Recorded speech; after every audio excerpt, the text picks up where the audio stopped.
What's up, everybody, and welcome to episode 2 of the Giants Chatter podcast. My name is Jesse Flora, and I am your host of this show. Last episode was our very first episode, and now we are on to our second, and I'm excited today.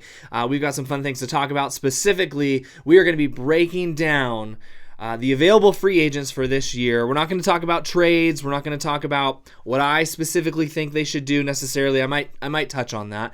But our next episode is going to be what I would do if I was in charge, which is probably a good thing that I'm not. Obviously, we have better people in charge of the Giants organization than what I would provide. But next episode, we're going to talk about what would be my ideal offseason. But today, today we are going to highlight we're going to walk through all the position groups. We're going to mainly focus on the positions of need that the Giants have. And we're just going to talk about who's available. Who could they go for? Who can the Giants get? So that's the layout for today. But real quick, before we get into that, just want to bring you up to speed on just some minor news regarding the Giants. They did make a trade, and that trade was Mason Black was traded away from the Giants to the Royals for prospect Logan Martin, who is also a pitcher. Logan Martin is age 24, and the highest level he has played at is high A. And so that's where he was last year, high A, and he had 22 starts at the high A level, finished with an 8-4 record with a 3.45 ERA in 91 innings, 78 strikeouts, so not the greatest strikeout rate there. This one we're not going to spend a lot of time on. Mason Black is one of those guys who was a depth piece within the Giants pitching realm. But he was one of those guys that was not breaking in, and some other guys had passed him up, including Logan Roop, Hayden Birdsong, Trevor McDonald, and so on and so forth. We can keep going. And so I don't think he was going to get realistic time this year. And so I see this trade as being the Giants saying, hey, Mason Black is not going to have a role this year with us at all. We might as well trade for someone a little younger, someone with maybe a little bit more upside for the future. And I think that's all it was. And so there's nothing really much to dive into on that, just in case you were wondering what's going on with Mason Black. I don't know, maybe you're a huge Mason Black fan, I'm not sure, but he was been traded to the Royals, and the Giants have gotten Logan Martin in return. So that's it. That's all the news. There is some Giants coaching staff updates that we could talk about, but we're going to save that for another episode. I want to save that for when they have the whole thing figured out, when we know who's coaching, what's the full staff look like, where they're going to be, where everybody else ended up, and we'll do a whole episode talking about the new staff for Tony Vitello. So anyway, though, let's get into this. We're going to break down every position group within the free agent market. We're going to spend the most time highlighting the areas of need for the Giants, and we're going to just see who's out there, because there are some names. This is not a deep class. This is not one of those free agencies where a handful of years ago there was multiple starting star quality shortstops available. This is not one of those years, and so we're looking at a little bit of a thinner free agent group. But there are some players on here who I think would meet some needs for the Giants that I think the Giants should target. And so we're going to break it down again, one position group at a time. We may spend very little time on certain groups, and we're going to spend a lot of time on other areas of need. So the areas of need that the Giants have, we talked a little bit about this in our last episode. First and foremost, it is pitching. They have a major need within the starting pitching rotation, and they have, I think, an even bigger need to address with the bullpen. And now the bullpen, we'll spend more time on it in a moment, but the bullpen you can mix and match, but there are some guys available within the reliever market that I think the Giants should target to solidify some of that, especially that back end of the bullpen needs some work. I think the Giants have some guys in the bullpen now who are quality relievers in the 5th, 6th, maybe even the 7th inning, but when we get to the 7th, 8th, and 9th, specifically the 8th and 9th, there is a lot of iffy arms available. I'm getting a little tired of watching someone like Ryan Walker be handed the ball in the 9th inning. While his slider is great, sometimes it's not, and sometimes you just cannot rely on him.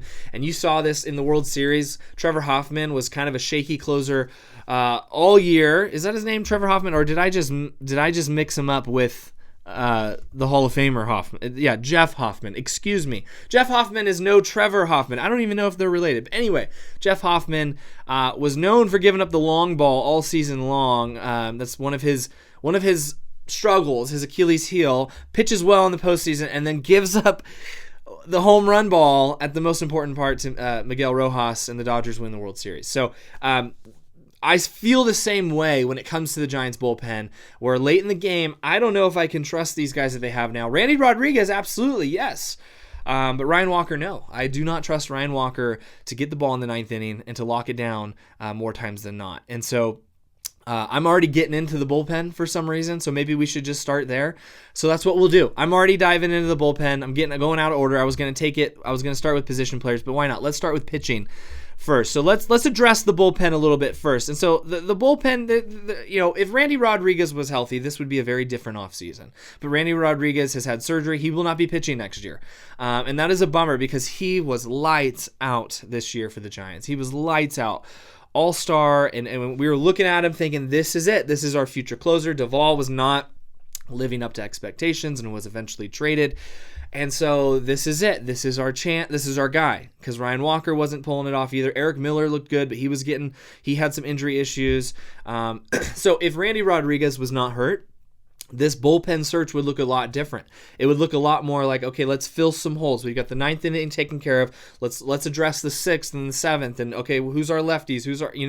It'd be much more situational. But now there is a glaring need for the Giants to address the back end of the bullpen. And I'm sorry, I used to be someone who did not believe in spending money within the reliever market.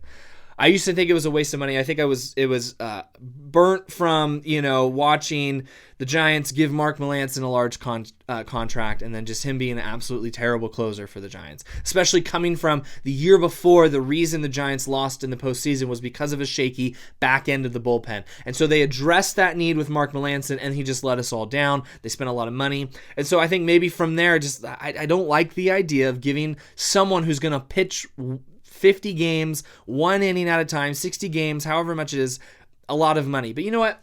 I've come to a different place now. One, the Giants have a lot of money. I think we should just say that. The Giants have a lot of money. In our next episode, we'll get really specific with about how much they have within their payroll we think that's available based on the luxury tax. But it's quite a lot. It's quite a lot. The Giants are one of the wealthiest organizations in baseball. So if you want to win, you have to address the areas of weakness. And the bullpen going into the 2026 season is an area of weakness. And I'm sorry, you will not find, you may get lucky and find that diamond in the rough, that minor league contract, that guy who all of a sudden is like, wow, this guy, we can trust him with the 8th inning. We can trust him with the 9th. You might find that. And honestly, they may have found that in Peguero last year. He looked great. After all those trades, he got some time. He looked great. But I'm sorry. You have the money. You have the need. Go get the pieces. And there are some pieces. So within the reliever market, the big name is Edwin Diaz, closer, pitched for the Mets last year. I want to pull up his numbers because he had a fantastic year. Edwin Diaz would be the dream. You would have to spend some money on this guy. Last year, he finished with a 1.63 ERA, if you still care about ERA. I do, in 66 innings. Finished with, where's his saves? 28 saves, so not a ton of saves, but still solid amount of saves. But he is the best relief pitcher available, and he is someone that you can give the ball in the 9th inning and know he's going to deal. So his last few years, he had a 1.63 ERA. Last year, a little bit higher with a 3.52, still not bad, but he was coming off a pretty bad injury that he suffered from celebrating in the WBC the year before. So he did not play in 2023, but he's bounced back since then. And the year before he got injured in 2022, he had a 1.31 ERA. He's had a 1-something ERA 5 years out of his 9-year career. His highest ERA was in 2019. He had a really bad year with a 5.59, but that we are now 6 years removed from his worst year, and he's been nothing but solid since. And so if you want someone who is a lockdown, put him in the 9th inning, which I think the Giants need this year, because Ryan Walker is not the answer. Hey, I love me some Ryan Walker in the 6th inning to face a couple righties, throw a couple sliders, amazing.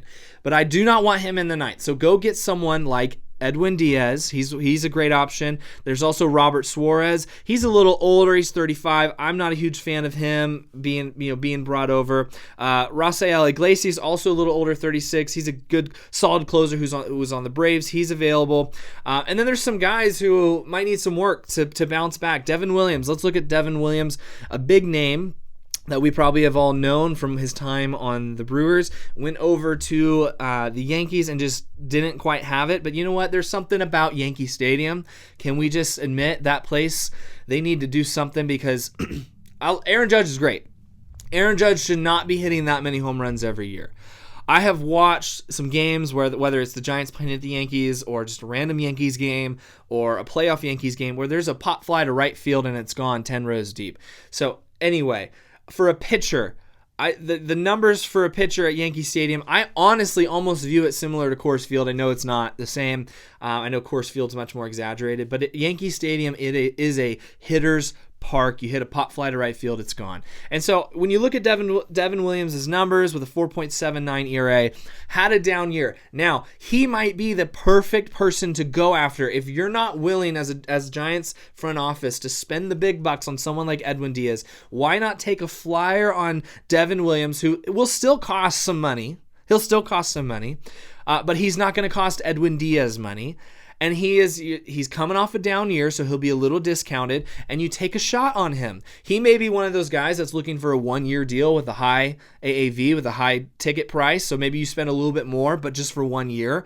He might be one of those guys that's looking to have a big bounce-back year to then go for the long contract because he's still young. He was just in his age 30 season. But if you look at every single season of his career before last year, he was lights out, one of, if not the best relief pitcher in all of baseball. So 2024, he had, in only 22 games, he had some injury issues, had a 1.25 ERA. The year before, in 61 games, in 58.2 innings, he had a 1.53 ERA. The year before that, in 65 games, we're looking at 2022 now, he had a 1.93 ERA. Do you see the pattern here? And then in 2021, where it was his first long full season, 58 games, at age 26, he had a 2.50. And then in 22 games in 2020, during the shortened season, he had a 0.33 ERA. Now, that's a long time ago. That season, we can just kind of forget about 2020. But that is a 7-year stretch of just consistent, lights out, back end of the bullpen, quality reliever. He had about 4 straight years of, probably 2 or 3 straight years of being one of the main closers. I know in Milwaukee they kind of shared that with him and Josh Hader, but in 2023 had 36 saves. Last year had 18 with the Yankees. So coming off a down year last year, you can probably get him at a discounted price. I would love to see Devin Williams in a Giants uniform. That would be exciting. Kenley Jansen, let's stay away from Kenley Jansen. He's old. He's done. Someone that the Giants, this is a no-brainer. Let's bring back our good friend, Tyler Rogers. Let's bring him back. He is one of those guys, and I know some people don't like him. I don't know why. Maybe because he only throws in the low mid 80s, and you just get juiced up watching somebody throw 98 to 102. But there is something about Tyler Rogers where you can hand him the ball in the 7th or in the 8th or even sometimes in the 9th, and more times than not, he is going to provide a quality inning for you. He's going to get through it flawlessly. I'm talking some of the swings that he is able to get guys to take, the weak ground balls, and the games where he ends up blowing a lead is rarely the big home run ball that happens, but it's usually a little 60-mile-an-hour exit velo, little dunk into right field, or a little chopper, 25-mile-an-hour exit velo down the third base line where, Chapman's playing too deep or whatever. So those are the games he gives up. It's because he gets unlucky because he's throwing such a funky delivery, throwing at such a weird pace, weird velocity with some spin. He's going to get some weird contact, and so he's going to get unlucky sometimes. But that is no reason. It's not like he's giving up gappers left and right and homers left and right. Tyler Rogers is as consistent as they get. Let's bring him back. Boom. You get Tyler Rogers. You're guaranteed. We've got our 7th inning guy. We've got our 8th inning guy. We've got a great setup man that we can rely on. And pair him with, honestly, I'm a big fan of Eric Miller. I think think Eric Miller is a great lefty out of the pen. I think if you go into, let's say they go get Devin Williams, and you're 7th, 8th, and 9th. Let's say in the 7th you're facing a stretch against a team where it's consistent left, a lot of lefties, lefty lane. You throw Eric Miller in the 7th, great. In the 8th you bring in Tyler Rogers, and then you slam the door at Devin Williams. I like that. Or if you want to pay the big bucks, go get Edwin Diaz, but I just doubt they'll do that. Continuing on the list, some guys lower on the list that you might not. Emilio Pagan is a quality late inning reliever who I would love to see the Giants maybe take a shot on. Trying to see if there's anybody else that's worth talking about. Oh, Derek Law is still in the league. That's crazy. We're going to stop there. There are some names. The Giants can address this through the free agent market. It's one of the deepest areas within this free agent pool. Honestly, it's a pretty thin pool. It's very deep at certain points. It's deep at the DH and first base position. The Giants don't have a need there. It's deep within some of the pitching is deep. There might not be a ton of high-end guys, but there are a lot of guys that are quality MLB pitchers that the Giants should take a flyer on. Okay, so let's move now into starting pitching. And we're spending more time on the areas of need, so we'll move faster once we get to some positions that the Giants don't really have much of a need for. But we're going to move on now to our starting pitching. So let's look at what the rotation looks like right now. And honestly, there's really 3 guys that the Giants have going into this season that we can rely on. There's Logan Webb, top 4. I think he finished 4th in the Cy Young voting. Amazing. He's going to be that guy. As long as he's healthy, he's going to be that guy every year. You can count on him. Then you back him up with someone like Robbie Ray, who had a fantastic year last year. He's your 2. Landon Roop, I think, is solidified in the 3-hole unless you go sign somebody big, and you can drop him down. I think Landon Roop is solid. Other than those 3 guys, right now, if we were to play baseball right now, it's a mixed bag of Hayden Birdsong, Carson Wisenhunt, McDonald, some of the young guys, Keaton Wynn even. And so there is need. Every single year, you need 7, 8, 9, maybe even 10 guys to go out and take the ball and start for you. Yes, you can run a bullpen game out there occasionally. That is not a strategy for success in the long run. If you're trying to run bullpen games out consistently, you are going to weaken your pen as the season goes on. And so the Giants, in my opinion, they need 2 starting pitchers from the free agent market. One needs to be a big name. One needs to be a big signing where you're saying this guy is a top of the rotation arm. We're going to pair him. We want the front end of our rotation to be scary when teams look at a series coming up and they see that they're lined up against Webb, Ray, and fill in the blank big name at the bottom 3 there. We want them to be nervous. And then your 4 and 5, I think that second signing you need is to be someone that you can put in at the back of the bullpen back of the rotation alongside Landon Roop, who is consistent, is going to give you innings, who's going to be solid. And then your depth, you need depth. Your depth can come from the young guys. Birdsong's probably not ready quite yet. Wisenhut's probably not ready quite yet. McDonald looked good at the end of the year, but he's probably not. But you know what? How great that is to have 3, if not 4 young arms ready to go if somebody gets hurt. That's a good problem to have. So there are some really good starting pitchers on the market. The top 2 guys are probably Dylan Cease and Framber Valdez. This is coming from big league teams. There is the Japanese pitcher Imei. I'm not even going to try to pronounce his first name. And a lot of people are predicting the Giants to go for him. With the Japanese players, it's hard for me not to think he's just automatically going to the Dodgers. Anytime I see an article about this Japanese player's getting posted this year, I'm thinking, Dodger, there's another Dodger. They'll put him on the bench and he'll play 30 games, but he'd start every day that's just how it feels right now. Honestly, the Giants, if they were smart, they would do anything they can to get in the Japanese market, which makes me a little nervous that they'll spend a lot of money on the wrong guy just to get into the market. But from a business decision, I mean, there's money to be had there. They are on the West Coast. All of those guys want to pick a team on the West Coast. Eventually, the Dodgers will run out of spots for players. It's not like they're going to sign the star Japanese player to sit the bench behind Freddie Freeman or something. That doesn't, at some point, a Japanese player is going to recognize, I'm not going to get time there. Let me go up the coast a little bit or down maybe San Diego's a spot. So Imei, I've seen a lot of people predict the Giants getting him. I don't know a lot about him yet. Maybe down the road episode, we'll talk more about him. I need to do some more research. I'm not super into the Japanese league, okay? I'm not watching Japanese baseball. But so far, the last 5-10 years especially, there has been a consistent flow of very talented, very equipped for the big leagues players coming from there. And so if the Giants were to grab someone like him, I'd be pumped. I'd be excited. I'd be very intrigued to see what's going on. But so Dylan Cease, I don't really see him as an option, and honestly, he's not my favorite. I think you're going to overpay for someone who had a 4 or 5 ERA last year. And look, yes, he's kind of one of those every other year guys, kind of like Blake Snell in certain ways, where one year he's a Cy Young candidate and the next he struggles. So you're going to have to get a guy like that 7-8 year contract. I'm not really interested in that. If you're going to spend that kind of money, I would rather you go for someone like Framber Valdez if you're going to commit to that amount of years. Now, with Valdez, I have some hesitancy. I don't know if you knew about this last year, but there are some clubhouse concerns about Valdez. Is he a good teammate? And that stuff matters more than you think. I don't know enough about the situation to say yes he is or no he isn't, but there was a moment last year where he intentionally, it most likely was that he intentionally crossed up his own catcher, that is not okay, and that might affect his free agency. There might be some teams who are concerned about his clubhouse presence, and so but if we're looking at just pitching, he's about as consistent as it gets.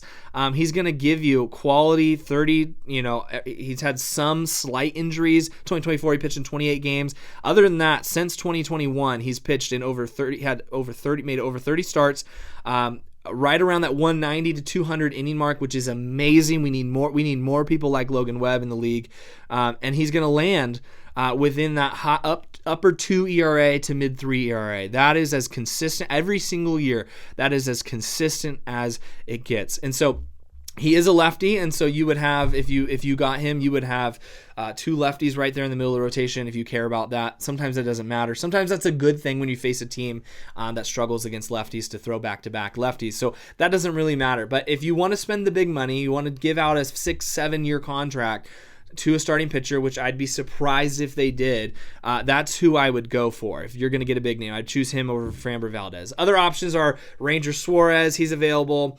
One of the names that I'm intrigued with that I think would be a good 3 spot behind Ray is Michael King, coming from the Padres. He's a quality pitcher, has had some injury struggles, but when he's healthy, there are some starts where he's just absolutely filthy, and I think he'd fit right in that spot. And he only made 15 starts last year, but a 3.44 ERA. The year before, in 31 starts, 2.95 ERA and 173 innings. So he's someone who might, he's going to be a little bit more affordable. You could probably get him on a 3-year deal. I really like those 3-year deals for pitchers. But I think he's got some high upside. Another guy who has some high upside, who you could probably get at a discounted price because of his off year last year, is Zach Gallen. Zach Gallen has in the past been one of the top pitchers in the league, had a bad year last year. Someone like that I could see the Giants going for. He may be interested in one of those 3-year with an opt-out each year kind of deals, which wouldn't hurt the Giants. And worst case, if he deals and you want to keep him back, you can extend him. If you want the guy, extend him. And so I like Zach Gallen as an option to be that 3 starter, someone who had a down year last year, who's looking still young, age 30, to bounce back and get that long deal eventually. Maybe you can get him for a 1-year deal or a 3-year deal with options, or a 2-year deal with an option, and solidify your rotation. There's some other names. Our good friend Zach Littell, I doubt he'll come back. So that second spot that I talked, so I want them to get a high-end guy, and I think in that category, I'd be happy with Framber Valdez, Ime from Japan.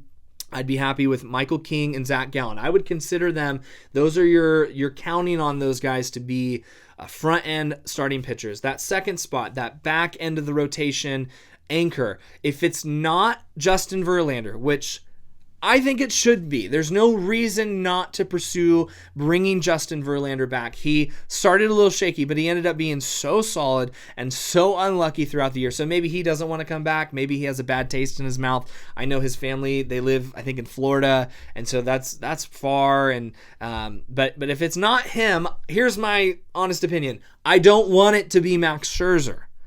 There's a lot of talk about Max Scherzer. Oh, let's let the Giants bring in another 40-plus future Hall of Famer. He's friends with Tony Vitello. Yes, Max Scherzer looked good in the World Series. but all year long, he did not look good. Justin Verlander, in my opinion, at this age, they're both, what are they, 42 or 43? They're both up there. Verlander looks healthier. Verlander has better stuff. Verlander is more consistent. If you're going to sign one of the old birds to mentor the young guys, let it be the guy who was there the year before, looked good for you, had a better track record than Max Scherzer, and bring him back. Now, maybe Scherzer's going to come because he's friends with Vitello, and maybe I'll end up, loving it. If you're going to get one of the old guys, just bring Verlander back. That's my opinion.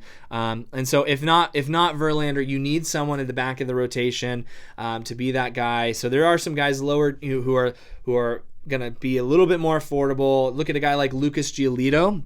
I like him, future top prospect who has been good in his career, but not the greatness that everybody was expecting, but has had a solid career. He's had some moments last year that were good and bad. Has had a couple really bad years, but last year overall was pretty good. In 26 starts at a 3.41 ERA, and he's going to be pretty affordable compared to some of these other guys. So maybe it's Lucas Giolito, maybe it's Justin Verlander, maybe it's Max Scherzer. I would not want that as a fan, but there are options in the starting pitcher market and the relief pitcher market. So we're going to move off of pitchers now. We got to get moving. We're going to skip on past designated hitter. The Giants don't need that. We're going to skip on past first base. If they're going to sign a first baseman, they're going to re-sign Dom Smith, which I would be surprised, but we're going to move our way around the infield now. We're going to look at second baseman. Second base is one of those areas of need. Now, I think my gut tells me right now the Giants are going to stick with Casey Schmidt. They're going to give Casey Schmidt a full run and a full attempt at that second base position to make it his. He looked good at times through the year. But if they wanted to upgrade somewhere in their lineup, second base is one of those places that they have a spot, that there's availability to upgrade, and there are some names. In a pretty thin market, there are some names within the second base position that they can that they could turn to. They could go get someone like Gleyber Torres, who doesn't play the greatest second base defensively, it's one of those positions that you don't have to be incredible. You can get by with decent second base. I mean, for goodness sakes, the Dodgers throw guys like Max Muncy out there. I mean, it's unbelievable. The Dodgers are more willing to put Mookie Betts at short, and it works out, of course, because Mookie Betts is ridiculous. But the Giants should, second base doesn't have to be this incredible defensive spot. If somebody can get by, that's great. If they can hit, Gleyber Torres can hit. He had a last year with Detroit in 145 games, finished with a 2.9 WAR. He's pretty consistently around that 2 WAR. He's had 2022 had a 4 WAR year. His rookie year, he's a 3.4 WAR year. He's had some big home run years. The biggest coming, guess where? Yankee Stadium. No surprise. But last year in Detroit, which is a pretty big ballpark, he had 16 home runs, 74 RBIs, hit his line with 256 average, a very solid 358 on base, a decent slugging of 387 for a 745 OPS, an OPS of 108, so it means he's about 8 points above league average there. So he's not this incredible bat, but he is a solid bat who's had consistency throughout his career. If you want to solidify the second base position in your lineup, Gleyber Torres is a great option. But I wouldn't be surprised if the Giants stick with Casey Schmidt there. Some other guys, Jorge Polanco, who was a playoff hero for the Mariners. He had a really great year. You could probably get him pretty cheap, but he plays a good second base. I can't spell Polanco. Jorge Polanco, there he is. I was putting an extra O in there. But anyway, he had a great year. I did not realize, he hit 26 home runs last year and 78 RBIs, 265 average, a 326 on base, a very good 495 slugging with an 821 OPS. He finished with a 134 OPS plus. My goodness, what a year from Jorge Polanco. If you didn't know, Polanco in 2021 had a 5 WAR season, and then he's followed that up with multiple 2.5 WAR seasons. So he's a very valuable player. I don't think he's going to cost you too much. And so he's another option if you want to address the second base position. Now, someone I want to talk about who's going to land in the shortstop category, and we're going to bring shortstop into the mix now because we're not going to really talk about shortstop because the Giants have their shortstop in Willy Adames. But someone who I think the Giants could have a good chance of getting is Ha-Seong Kim. And he's listed as a shortstop. Totally has the quality to play a great shortstop. But I think Willy Adames is our shortstop, but Ha-Seong Kim coming off some injuries, coming off a down year. He surprisingly opted out of his second year with the Braves, and is elected for free agency. Good buddies with Jung-Hoo Lee. There was a lot of rumors that the Giants may be looking for him, trading for him in the past. Now he's a free agent. He is someone that with the glove, he is a guaranteed going to be a quality second baseman. Now, like I just said, is that the main thing we're looking for? He has had I don't know if I can talk. There we go. Stretches in the past where his bat has looked really good. But more often than not, he's pretty average or below average hitter. Last year, he only played in 48 games, hit 234, 5 home runs. So we're not going to look. So his last, his 2024 year got cut short too because he had the injury with the Padres. But in 2024, at 121 games, he hit 233 with a 330 on base. So even though his average is low, he's got a good track record of on base. A 700 OPS, not great. So he was a 96 OPS plus, so a little bit below average hitter in the league, but his defense is so quality that he still finished with a 2.6 WAR in just 121 games. But let's look at his last full season. Now we're stretching it a little bit. We're going back into 2023, but he finished with a 5.4 WAR. He had 2 years in a row of 5 WAR. That is a very valuable player on your team. He hit 260 with a 351 on base, which is excellent. A 398 slug with a 749 OPS lands you at about a 107 OPS plus. So that's slightly above average league hitter. Hit 17 home runs, 60 RBIs, and here's the big number that this is an area of need for the Giants. Their base running is an area of need. 38 stolen bags. 38. Now, that was his age 27 season. He's going to be 30. Maybe there's that and some of the injuries, his steals go down, but he has the ability to run the base as well, to be aggressive on the base paths. So he's another guy to look out for. Could the Giants sign him? He's going to be cheaper than a lot of those other guys.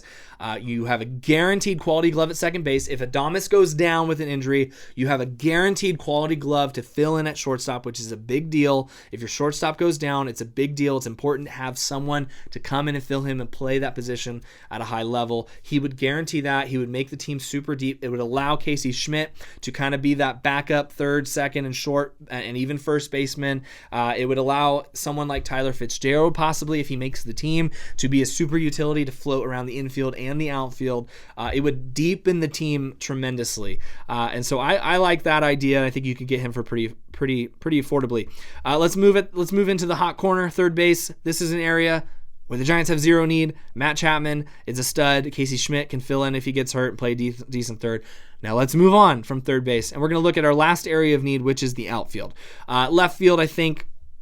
Even though he had his moments last year, Elliot Ramos, you got to run him out there again. He's got a quality bat. He's a threat in the lineup, and hopefully his defense takes it up a notch. Center field, again, I don't know if Jung-Hoo Lee is the long-term option in center field for the Giants, but as of now, you've got your center fielder.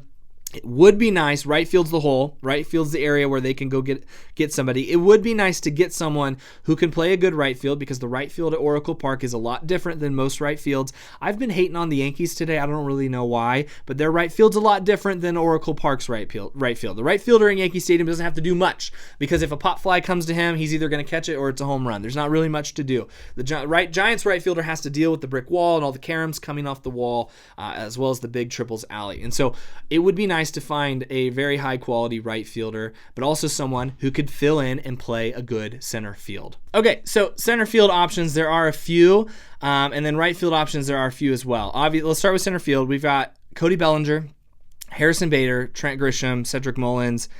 The list kind of goes downhill from there. In right field, you've got Kyle Tucker.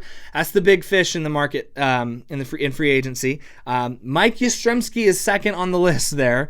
I do not foresee a reunion. He's a quality player. I don't think that would benefit the Giants to take a step backward and bring everybody back. And then Max Kepler, Randall Grichuk, it's going to kind of fade out there. Really, it's thin. It's a thin outfield market, and there's guys in left, but honestly, none of them. No, I'm not even going to say their name. Michael Conforto is on the list. No, thank you. Anyway, moving on. So, the big guy, Kyle Tucker, he's the big fish in the market. Now, I'm going to talk more about Kyle Tucker as we close the show. Please, Giants, make an effort to get Kyle Tucker, but do it a little differently. I actually appreciate how Buster Posey kind of keeps things tight and close to the chest. Let's not be the team again that's, we're going to get Aaron Judge, we're going to get Bryce Hart, we're going to get Kyle Tucker, and then we strike it. Let's keep it a secret and then surprise everybody. But we'll talk more about Kyle Tucker at the end of the show because I have a really strong opinion about him. But they should go for it. My goodness. A 5-tool player in the middle of your lineup who hits the ball with average, hits the ball with speed, with power, has speed on the base paths, plays a quality right field, can play some center field. Why not? You have the money. I'm sick and tired of listening to some of the Giants analysts and, they're going to keep their money tight, and they have the money. Spend the money. My goodness, I have bought enough crab sandwiches at Oracle Park to fund one of these people. Let's go get Kyle Tucker and put him in the middle of your lineup. Pair him with another star in Rafi Devers. If you want to compete with the big boys, you got to get some big boys on your team. Now, if you miss out on Kyle Tucker, most teams are going to pivot. The teams that miss out on Kyle Tucker are going to pivot to Cody Bellinger. Bellinger is a quality player. I just don't like him. Maybe it's just because he was a Dodger and he's just got that smug look about him. Looks like he's high. I just don't like him. But maybe, honestly, I'd come around to it because he's a quality player. I just think you'd have to overspend. You'd be fighting the rest of the league in that post Kyle Tucker signed with somebody else. Let's all wrestle together for Cody Bellinger. And where I actually think the better pivot that's more cost efficient and you can probably get with a shorter term deal is Harrison Bader. And Bader is one of those guys, let's look at his numbers, who can play a quality right field, can play a quality center field. If Lee needs to shift over, Bader can play center. Had a very good last year. Started with the Twins, ended up getting traded to the Phillies. Was a 4-WAR season. Hit 277 with a 347 on base and a 449 slug. Landed him just below 800 in the OPS. 17 homers, 54 RBIs. In a decent 11 swiped bags. So Bader's going to play you a good outfield, and he's going to hit the ball.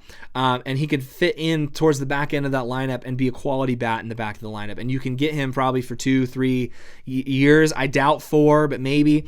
And at a lower price, where I would rather that than go give Cody Bellinger a 7-year contract, where Bellinger's had some incredible years in his career, but he's also had some really bad years. And it seems like he's figured it out. But again, oh my goodness, we're back to Yankee Stadium. Are his numbers inflated from Yankee Stadium? Most likely, yes.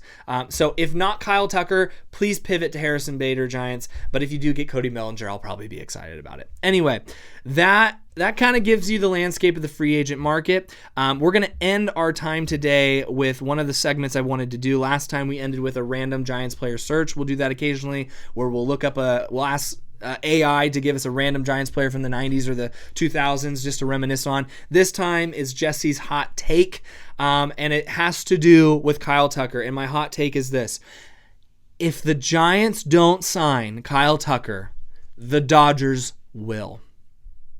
And you might be thinking, the Dodgers, they already have Ohtani, they have Betts, they have Freeman, they have Muncy, they have all Teoscar Hernandez, they have all these guys. Why? They don't need Kyle Tucker. They don't need Kyle Tucker, but they sure want Kyle Tucker. They sure want every good player, and they sure are willing to spend the money to get all those guys, and they have a need in the outfield. They actually do.